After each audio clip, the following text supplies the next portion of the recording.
نحمده ونصلی علی رسولہ الکریم بسم اللہ الرحمن الرحیم۔ حضرات گرامی قدر، میں نے آپ کے سامنے سورہ بقرہ کے بعض مضامین کو بیان کیا تھا۔ انشاءاللہ آج آپ حضرات کے سامنے سورہ آل عمران کے بعد اہم مضامین کو رکھنے کی کوشش ہوگی۔ سورہ آل عمران جیسا کہ اس کا نام سے ظاہر ہے، اس میں اللہ تبارک و تعالی نے حضرت عمران اور ان کی اولاد کا ذکر کیا ہے۔ حضرت عمران کی اولاد سے مراد سیدہ مریم، سیدنا عیسیٰ علیہ السلام، ان کا گھرانہ ہے۔ حضرت عمران کی اہلیہ انتہائی نیک اور پارسا عورت تھیں۔ انہوں نے اللہ تبارک و تعالیٰ سے دعا مانگی کہ اللہ تبارک و تعالیٰ اگر تو مجھے اولاد عطا کرے گا تو میں تجھے اس کے ہیکل کے لیے، تیرے ہیکل کے اندر تیری بندگی کے لیے وقف کر دوں گی۔ اللہ تبارک و تعالیٰ نے سیدہ مریم کو ان کے یہاں پر پیدا کیا تو تمنا تو بیٹے کی تھی، لیکن جب بیٹی پیدا ہو گئی تو پھر بھی اپنی نظر کو پورا فرما دیا۔ کہا لیس الذکر کالانثی، اللہ تبارک و تعالیٰ تجھے پتا ہے بیٹا بیٹی جیسا نہیں ہوتا۔ بیٹا صحیح طور پہ اللہ تبارک و تعالیٰ کی بندگی اور اس کی عبادت کر سکتا ہے، لیکن اللہ تبارک و تعالیٰ میں نے جو نظر مانگی تھی میں اس کو پورا کرتی ہوں اور اپنی بیٹی کو بھی تیرے راستے کے اندر وقف کر دیتی ہوں۔ وَإِنِّي أُعِيذُهَا بِكَ وَذُرِّيَّتَهَا مِنَ الشَّيْطَانِ الرَّجِيمِ، اور اللہ تبارک و تعالیٰ میں اس کو اور اس کی اولاد کو تیری پناہ میں دیتی ہوں شیطان لعین کے شر سے۔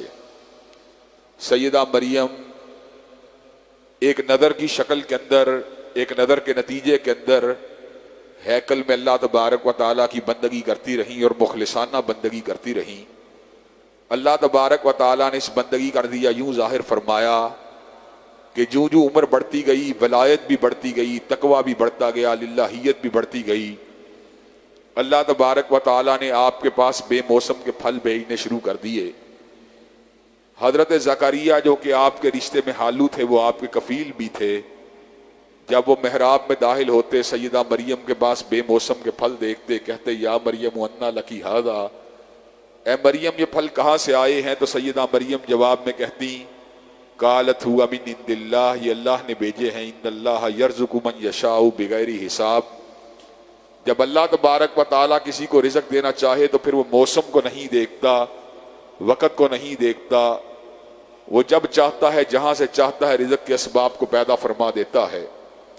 سیدنا زکریا کی پوری زندگی بے اولادی میں بسر ہو چکی تھی، بڑھاپے کا عالم تھا، بیوی بانجھ تھی، لیکن جس طرح ایک شرح صدر ہو جاتا ہے کسی واقعے کو دیکھ کر، حضرت مریم کے پاس بے موسم کے پھل دیکھ کے جناب زکریا کے دل میں یہ خیال آیا جو پروردگار عالم مریم کو بے موسم کے پھل دے سکتا ہے، مجھے بھی بے موسم کی اولاد دے سکتا ہے۔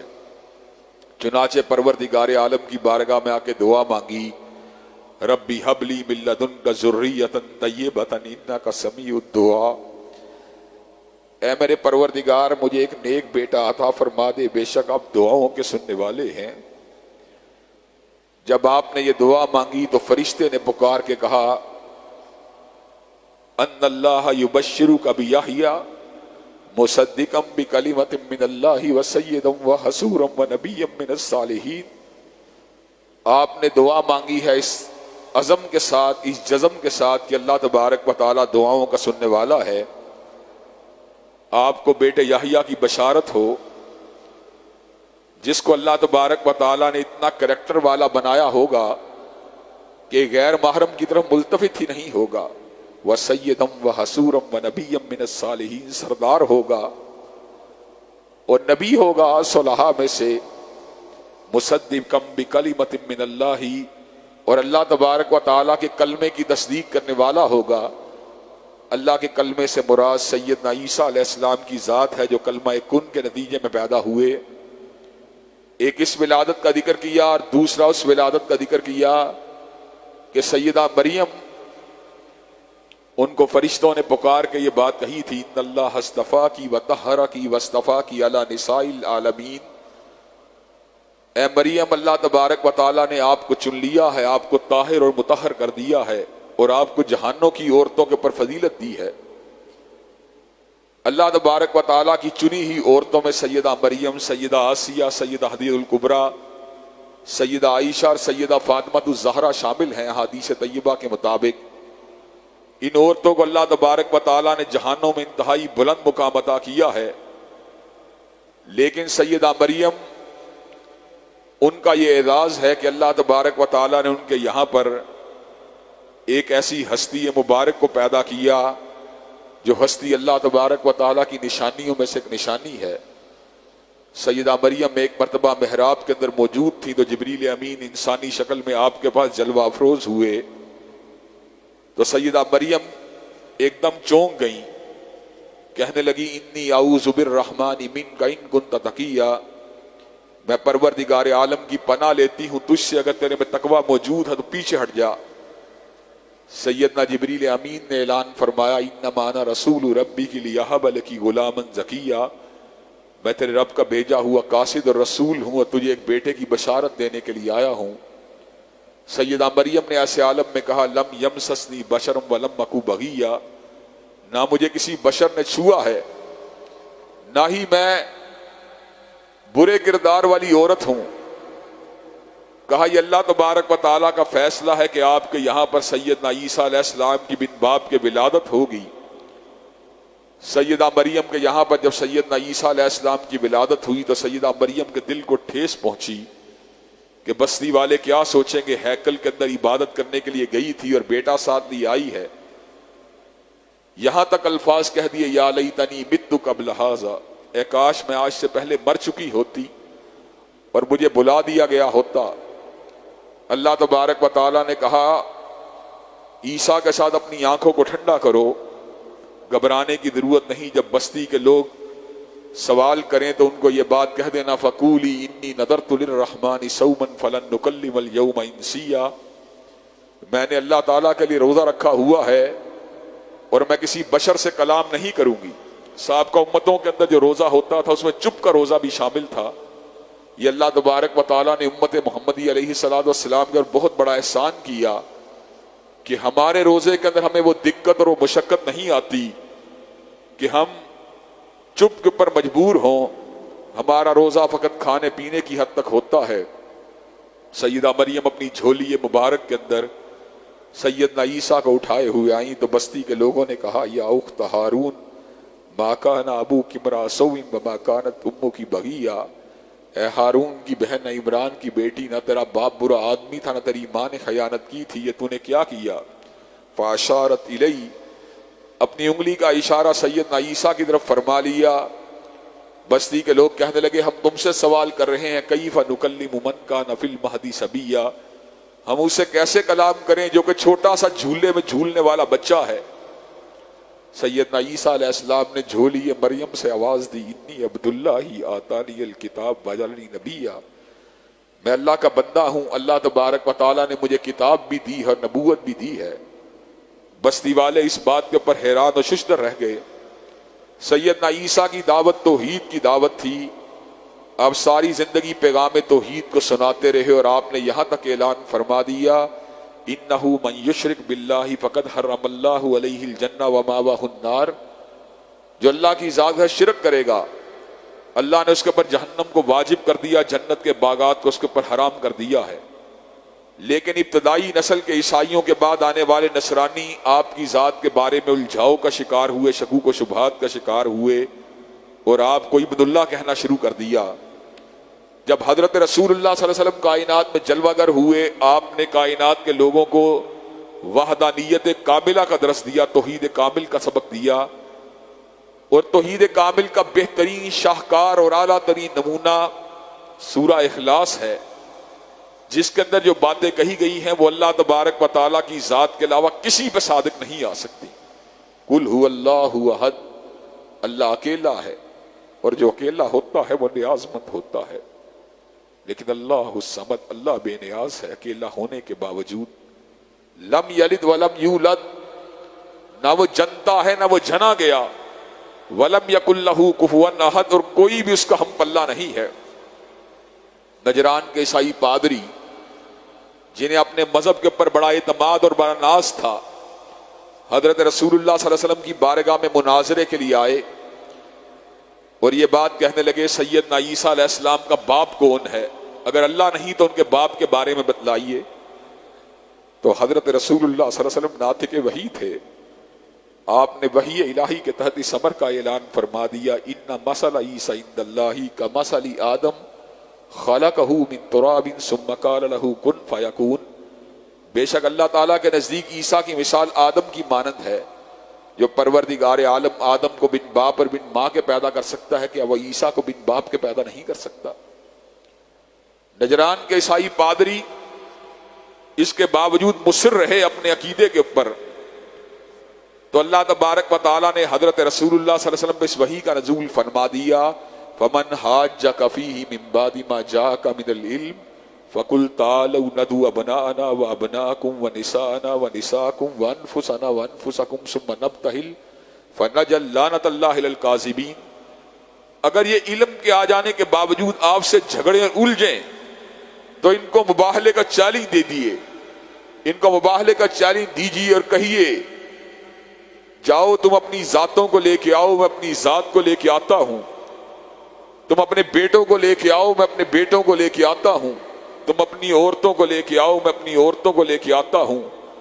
سیدہ فاطمہ الزہرا، سیدنا علی المرتضی، سیدنا حسن و حسین رضوان اللہ علیہ مجمعین کو لے کر جب حضرت رسول اللہ صلی اللہ علیہ وسلم میدان مباہلہ میں آئے تو نجران کے عیسائی پادری پر نور چہروں کو دیکھ کر، للہیت والے چہروں کو دیکھ کر، حضرت رسول اللہ کے روح انور کو دیکھ کر، سیدنا علی حسن و حسین کے چہرہ پر جلال و پر نور کو دیکھ کر، سیدہ فاطمہ الزہرا کے شرم و حیا اور نقاب کو دیکھ کر میدان مباہلہ سے بھاگ نکلے اور مباہلے سے انکار کر دیا۔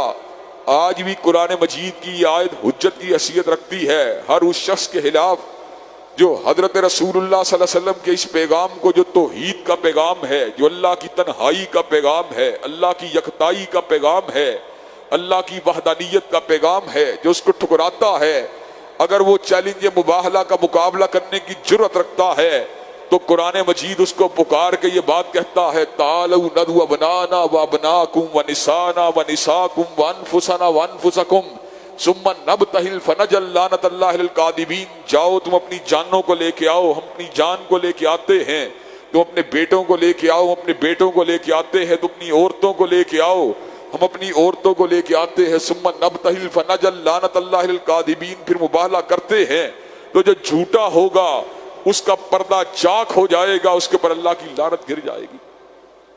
حضرات گرامی کا جہاں پر اللہ تبارک و تعالیٰ نے اس صورت میں حضرت عمران کے گھرانے کا ذکر کیا، وہیں پر اللہ تبارک و تعالیٰ نے اس صورت کے بالکل شروع میں اپنی قوت تحلیق کا بھی ذکر کیا۔ اللہ تبارک و تعالیٰ کی صفت ہے وہ مصور ہے، اور اللہ جیسا مصور کائنات میں اس کا کوئی تصور بھی نہیں کیا جا سکتا۔ مصور تصویر بناتا ہے تین اجزاء کے ساتھ، رنگ کے ساتھ، روشنی کے ساتھ، سالڈ کینوس کے ساتھ۔ دنیا کا کوئی مصور ایسا نہیں جو روشنی کے بغیر تصویر کشی کر سکے، دنیا کا کوئی مصور ایسا نہیں جو رنگ کے بغیر تصویر کو بنا سکے، دنیا کا کوئی مصور ایسا نہیں جو سالڈ کینوس کے بغیر تصویر کو بنا سکے۔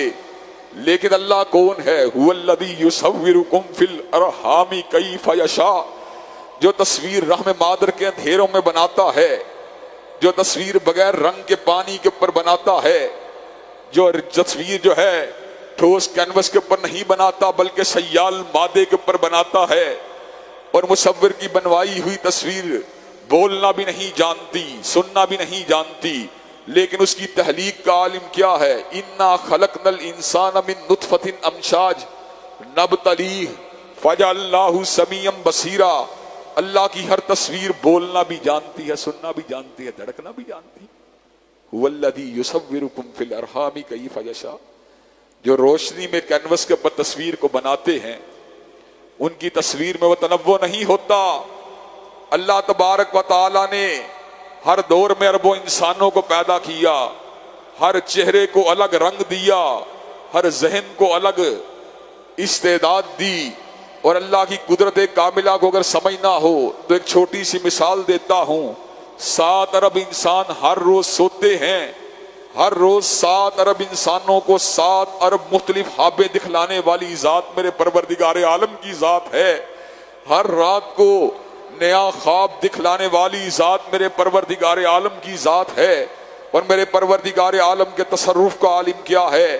اس نے اس زمین کے اوپر سینکڑوں جنگلات کو پیدا کیا. سینکڑوں جنگلات کے اندر ہزاروں درختوں کو پیدا کیا. ان ہزاروں درختوں کے اوپر لاکھوں پتوں کو پیدا کیا. وما تسقط من ورقۃ الا یعلمها.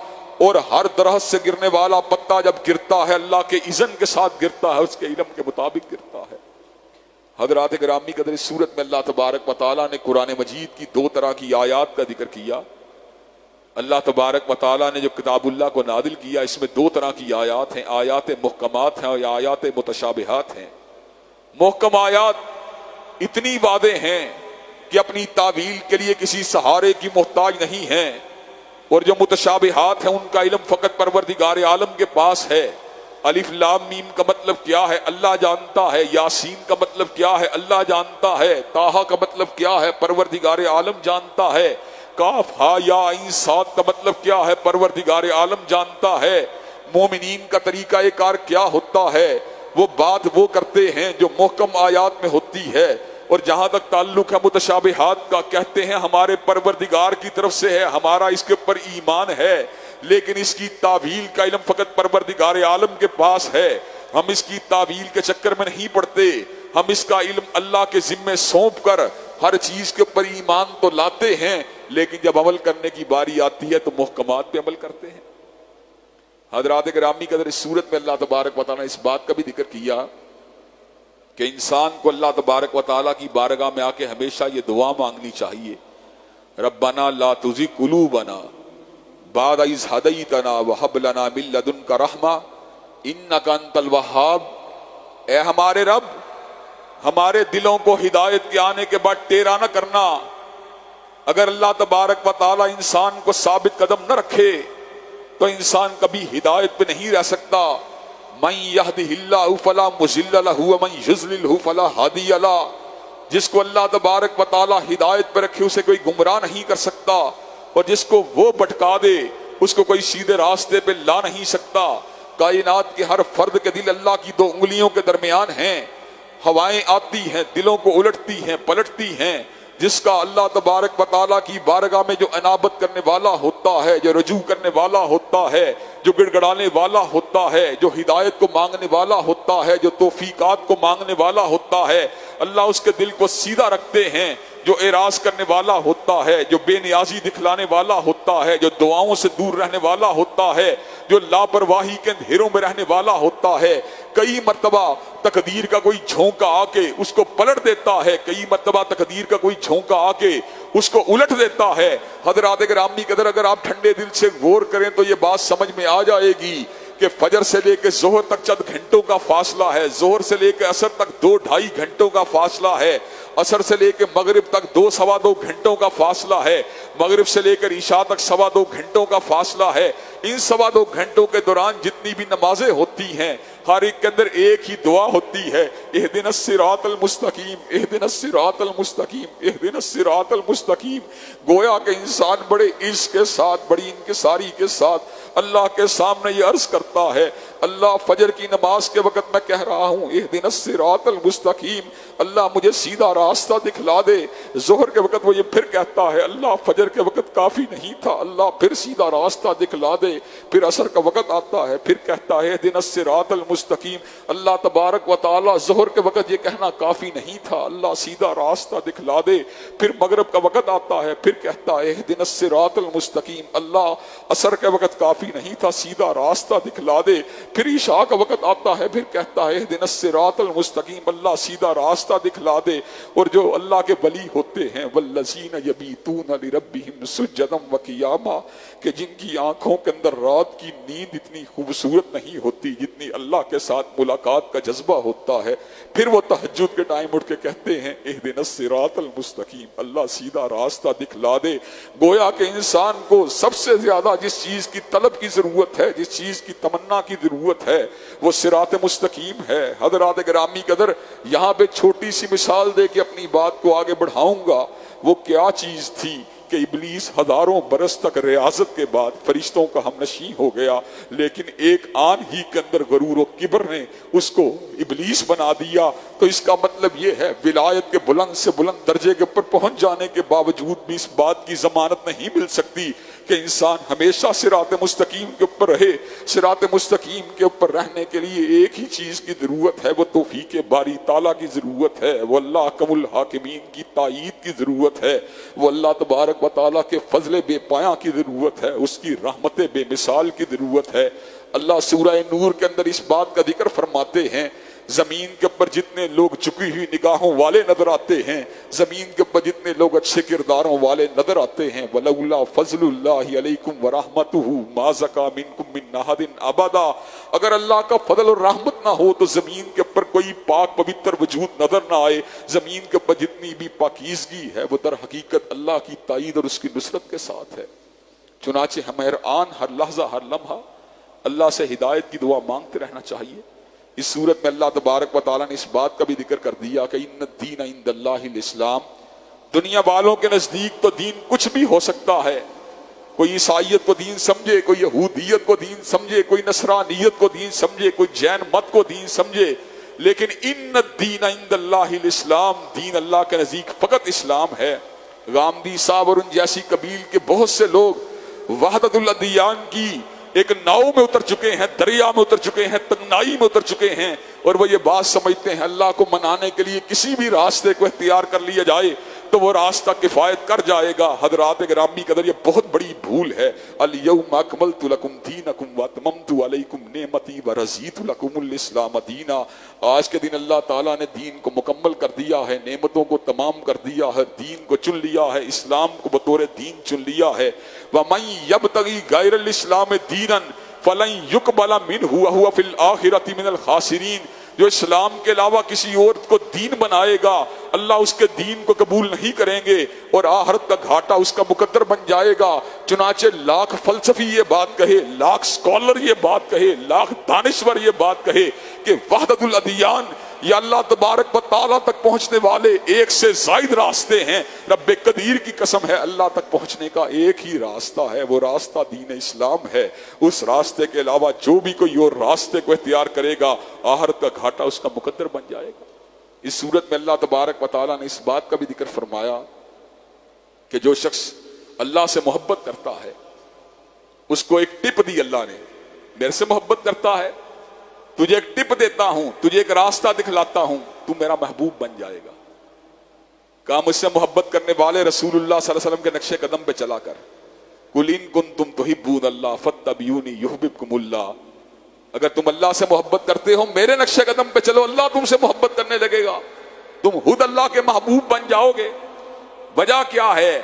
وجہ یہ ہے جس نے عالم کی بات کو ماننا اس نے عالم کی بات کو ماننا، جس نے محدث کی بات کو ماننا اس نے محدث کی بات کو ماننا، جس نے مجدد کی بات کو ماننا اس نے مجدد کی بات کو ماننا، جس نے مقرر کی بات کو ماننا اس نے مقرر کی بات کو ماننا، جس نے علامہ کی بات کو ماننا اس نے علامہ کی بات کو ماننا، جس نے فقیہ کی بات کو ماننا اس نے فقیہ کی بات کو ماننا، جس نے امام کی بات کو ماننا اس نے امام کی بات کو ماننا۔ لیکن کائنات میں ایک ہی ہستی ہے جس نے اس کی بات کو مانا، من یطیع الرسول فقد اطاع اللہ، اس نے اس کی بات کو نہیں مانا بلکہ مالک کائنات کی بات کو مانا ہے۔ یہ اعزاز اگر حاصل ہوا تنہا حضرت رسول اللہ صلی اللہ علیہ وسلم کو حاصل ہوا۔ اس صورت میں اللہ تبارک و تعالیٰ نے اس بات کا بھی ذکر فرما دیا کہ کائنات کے اندر حکومتوں کو لانے والا اور حکومتوں کو پلٹنے والا اللہ تبارک و تعالیٰ ہے۔ قُلِ اللَّهُمَّ مَالِكَ الْمُلْكِ تُؤْتِي الْمُلْكَ مَن تَشَاءُ وَتَنزِعُ الْمُلْكَ مِمَّن تَشَاءُ وَتُعِزُّ مَن تَشَاءُ وَتُذِلُّ مَن تَشَاءُ بِيَدِكَ الْخَيْرُ إِنَّكَ عَلَى كُلِّ شَيْءٍ قَدِيرٌ۔ اللہ تبارک و تعالیٰ جس کو چاہتا ہے اقتدار دے دیتا ہے، جس سے چاہتا ہے چھین لیتا ہے، اور جس کو چاہتا ہے عزت دے دیتا ہے، جس سے چاہتا ہے عزت کو چھین لیتا ہے۔ حضرات گرامی قدر، اس کے اندر اشارہ ہے اس بات کا کہ کئیوں کو اقتدار تو مل جائے گا لیکن عزت نہیں ملے گی، اور کئیوں سے اقتدار تو چھن جائے گا لیکن عزت نہیں چھنے گی۔ اور کئیوں کو اقتدار بھی مل جائے گا، عزت بھی مل جائے گی، کئیوں کو عزت بھی نہیں ملے گی، اقتدار بھی نہیں ملے گا۔ حضرات گرامی قدر، حضرت صدیق کو اللہ نے عزت بھی دی، اقتدار بھی دیا، حضرت فاروق کو عزت بھی دی، اقتدار بھی دیا، سیدنا ذی النورین کو عزت بھی دی، اقتدار بھی دیا، سیدنا علی المرتضیٰ کو عزت بھی دی، اقتدار بھی دیا، سیدنا بلال حبشی کو اقتدار تو نہیں دیا لیکن عزت ایسی دی، اتنی عزت دی کہ جنت کے اندر ان کے جوتوں کی آہٹ کو حضرت رسول اللہ کو سنوا دیا۔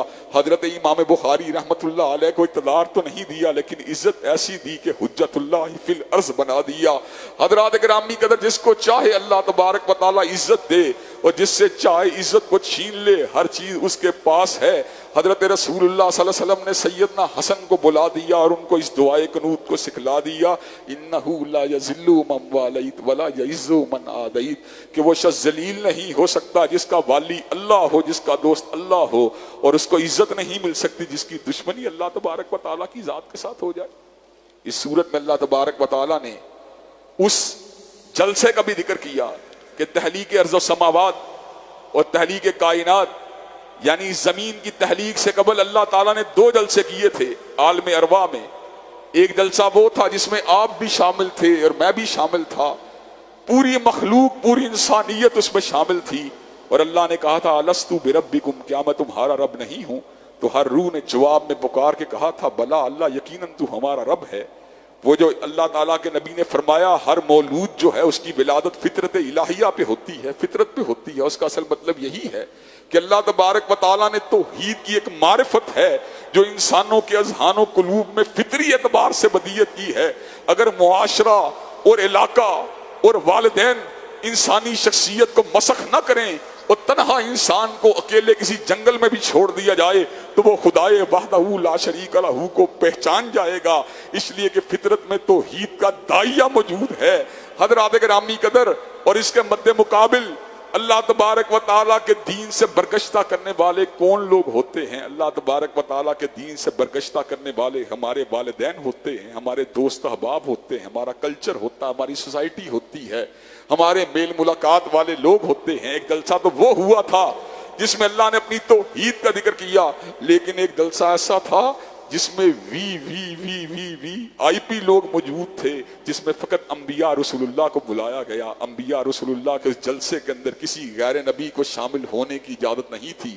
حضرت آدم صفی اللہ سے لے کر حضرت ابراہیم خلیل اللہ تک، اور حضرت ابراہیم خلیل اللہ سے لے کر اسماعیل ذبیح اللہ تک، اور اسماعیل ذبیح اللہ سے لے کر سیدنا موسیٰ کلیم اللہ تک، اور حضرت موسیٰ کلیم اللہ سے لے کر سیدنا عیسیٰ روح اللہ تک، سارے انبیاء کو جلسے میں بلایا گیا اور ان کو یہ بات کہی گئی وَإِذْ أَخَذَ اللَّهُ مِيثَاقَ النَّبِيِّينَ لَمَا آتَيْتُكُم مِّن كِتَابٍ وَحِكْمَةٍ ثُمَّ جَاءَكُمْ رَسُولٌ مُصَدِّقٌ لِّمَا مَعَكُمْ لَتُؤْمِنُنَّ بِهِ وَلَتَنصُرُنَّهُ قَالَ أَقْرَرْتُمْ وَأَخَذْتُمْ عَلَىٰ ذَٰلِكُمْ إِصْرِي قَالُوا أَقْرَرْنَا قَالَ فَاشْهَدُوا وَأَنَا مَعَكُم مِّنَ الشَّاهِدِينَ۔ اس جلسے میں اللہ تبارک و تعالیٰ نے جمیع انبیاء کو جمع فرما کے کہا تھا تمہیں کتاب بھی دوں گا، تمہیں نبوت بھی دوں گا، تمہیں حکمت بھی دوں گا، لیکن اگر تمہاری زندگیوں کے اندر عبداللہ کے لہتے جگر آ جائیں، آمنہ کے نور نظر آ جائیں، تو پھر تم نے اپنی نبوت اور رسالت کو نہیں چلانا، بلکہ تم نے جھنڈا اگر اٹھانا ہے تو حضرت رسول اللہ کا اٹھانا ہے۔ حضرات گرامی کا ذرا غور کیجئے اس وعدے کو کس طرح پورا کرنے کا انتظام کیا گیا۔ حضرت رسول اللہ صلی اللہ علیہ وسلم نے کائنات کے سابقہ سارے رسول اللہ کی تائید فرما دی، لیکن اللہ تبارک و تعالیٰ نے ایک رسول کو دوبارہ دنیا میں بھیج کر حضرت رسول اللہ کی تصدیق کو مکمل فرما دیا۔ حضرت عیسیٰ علیہ السلام نے دوبارہ کائنات میں جلوہ افروز ہونا ہے، اور جلوہ افروز ہونے کے بعد اس بات کو بتلانا ہے اب عیسیٰ کی نبوت نہیں چلے گی، اب عیسیٰ کی رسالت نہیں چلے گی، اب عیسیٰ کا پیغام نہیں چلے گا، اب عیسیٰ کی دعوت نہیں چلے گی، اب دعوت اگر چلے گی تو حضرت رسول اللہ کی چلے گی۔ حضرات گرامی قدر، نزول مسیح کا بڑا مقصد یہی ہے کہ حضرت عیسیٰ کائنات میں جلوہ افروز ہو کر اس بات کو کائنات کے لوگوں کے سامنے رکھ دیں گے کہ اگرچہ میں بنی اسرائیل کا رسول تھا، اگرچہ میں بنی اسرائیل کا نبی تھا، اگرچہ میں صاحب اعجاز تھا، اگرچہ میں کلیمت اللہ تھا، لیکن آج میں زمین کے پر اس بات کو بتلا دینا چاہتا ہوں، چونکہ حضرت رسول اللہ آ چکے ہیں، ثم جاءکم رسول مصدق لما معکم، اب میں انہی کی تصدیق کروں گا، انہی کی تائید کروں گا، انہی کی شریعت کی بات کروں گا، انہی کے نظام کی بات کروں گا، انہی کی سنت کی بات کروں گا۔ حضرات گرامی قدر، دکھ و تعصب کا مقام یہ ہے کہ قادیانیوں نے الٹی گنگا کو بہانے کی کوشش کی، وہاں پہ سیدنا عیسیٰ علیہ السلام نے آ کر اپنی رسالت کی بات نہیں کرنی، حضرت رسول اللہ کی رسالت کی بات کرنی ہے، اور یہاں پر نام نہاد مسیح موعود نے حضور کی ذات کو چھوڑ کے اپنی نبوت کی بات کرنا شروع کر دی، اپنی رسالت کی بات کرنا شروع کر دی، اپنی شریعت کی بات کرنا شروع کر دی، اور پوری کی پوری الٹی گنگا کو بہا دیا۔ حالانکہ حضرت رسول اللہ کے بعد کسی کا نظام نہیں چل سکتا، کسی کا قانون نہیں چل سکتا، کسی کا تصور نہیں چل سکتا، کسی کی شریعت نہیں چل سکتی۔ یہی وجہ ہے کہ جب حضرت عیسیٰ علیہ السلام نماز کا وقت آئے گا، لوگ ان کو مصلی کے اوپر کھڑا ہونے کے لیے کہیں گے تو حضرت عیسیٰ علیہ السلام سیدنا امام مہدی کی امامت کے اندر کھڑے ہو جائیں گے اور اس بات کو ثابت کر دیں گے کہ اب حضور کی شریعت کے آ جانے کے بعد امام بھی اگر ہوگا تو حضور کا امتی ہوگا۔ حضرات گرامی قدر، یہاں سے یہ بات ثابت ہوتی ہے کہ حضور کے جلوہ افروز ہو جانے کے بعد اور آپ کی حدیث طیبہ کے آ جانے کے بعد اور آپ کی سنت مطہرہ کے آ جانے کے بعد اور آپ کے پیغام مطہر کے آ جانے کے بعد اور آپ کے مشن کامل کے مکمل ہو جانے کے بعد کائنات میں کسی دوسرے کا نظام نہیں چل سکتا، کائنات میں کسی دوسرے کی شریعت نہیں چل سکتی۔ حضرات گرامی قدر، حضرت عمر فاروق نے جب تورات کے صفحات پہ اپنی نظر کو جمایا تھا تو حضرت رسول اللہ نے ارشاد فرمایا تھا، اگر موسیٰ بھی زندہ ہو کر آ جائے تو اس کو میری پیروی کے بغیر زمین پہ دفن ہونے کی جگہ نہیں مل سکتی۔ چنانچہ اگر ہم فلاح چاہتے ہیں، چنانچہ اگر ہم کامیابی چاہتے ہیں، چنانچہ اگر ہم سعادت چاہتے ہیں تو پھر ہمیں حضرت رسول اللہ کے راستے کے اوپر گامزن ہونا پڑے گا۔ اور ایک آخری مضمون جو اس بارے میں ہے، اور باقی مضمون سورہ آل عمران کے انشاءاللہ کل بیان ہوں گے، اللہ تبارک و تعالیٰ فرماتے ہیں کہ ابراہیم علیہ السلام کے حوالے سے یہود و نصارہ کا کلیم باطل ہے۔ ان کا کلیم یہ تھا کہ حضرت ابراہیم معاذ اللہ یہودی تھے اور نصرانیوں کا کلیم تھا معاذ اللہ نصرانی تھے۔ اللہ نے کہا کیسی ناقلی والی باتیں کرتے ہو، وما انزلت التوراۃ والانجیل الا من بعدہ افلا تعقلون، انجیل اور تورات نازل ہوئی تو حضرت ابراہیم کے بعد نازل ہوئی۔ ابراہیم کا مذہب کیا تھا؟ ما کان ابراہیم یہودیا ولا نصرانیا ولکن کان حنیفا مسلما وما کان من المشرکین، نہ وہ یہودی تھے نہ وہ نصرانی تھے، بلکہ وہ تو یک طرفہ مسلمان تھے۔ اللہ تبارک و تعالی ہمیں جو کلام حمید میں باتیں کہی گئی ہیں انہیں سمجھنے کی، ان پر عمل پیرا ہونے کی توفیق دے۔ وآخر دعوانا الحمدللہ رب العالمین۔ الحمد للہ رب العالمین الرحمن الرحیم مالک یوم الدین ایاک نعبد و ایاک نستعین اہدنا الصراط المستقیم صراط الذین انعمت علیہم غیر المغضوب علیہم ولا الضالین آمین۔ الف لام میم اللہ لا الہ الا هو الحی القیوم و الہکم الہ واحد لا الہ الا هو الرحمن الرحیم۔ اللہم صلی علی محمد وعلی آل محمد کما صلیت علی ابراہیم وعلی آل ابراہیم انک حمید مجید۔ اللہم بارک علی محمد وعلی آل محمد کما بارکت علی ابراہیم وعلی آل ابراہیم انک حمید مجید۔ اللہ ہم سب کے گناہوں کو معاف فرما، اللہ ہم سب کی تکلیفوں کو رفع فرما، اللہ ہم سب کی بے چینیوں بے قراریوں کو دور فرما، اللہ ہم سب کے گھروں میں امن و سکون اور راحتوں کا نزول فرما۔ اللہ جتنی تکلیفیں آ چکے ہیں ان پہ صبر کرنے والا بنا۔ اللہ آئندہ آنے والی زندگی میں ہر تکلیف اور آزمائش سے ہم سب کو محفوظ و مامون فرما۔ اے اللہ دین و دنیا کی اعلیٰ ترین کامیابیوں کامرانیوں سے ہمکنار فرما، دنیا و آخرت کی ذلت و رسوائیوں سے محفوظ و مامون فرما۔ اے اللہ اسلام والی زندگی، ایمان والی موت نصیب فرما۔ اے اللہ اپنے فضل و کرم سے روزوں کو قبول و منظور فرما، راتوں کے قیام کو قبول و منظور فرما، دین و دنیا کی اعلیٰ ترین کامیابیوں کامرانیوں سے ہمکنار فرما، دنیا و آخرت کی ذلت و رسوائیوں سے محفوظ و مامون فرما۔ ربنا آتنا فی الدنیا حسنۃ وفی الآخرۃ حسنۃ وقنا عذاب النار۔ اللہم صلی علی محمد وعلی آل محمد کما صلیت علی ابراہیم وعلی آل ابراہیم انک حمید مجید۔ اللہم بارک علی محمد وعلی آل محمد کما بارکت علی ابراہیم وعلی آل ابراہیم انک حمید مجید۔ سبحان ربک رب العزت عما یصفون وسلام علی المرسلین والحمد للہ رب العالمین۔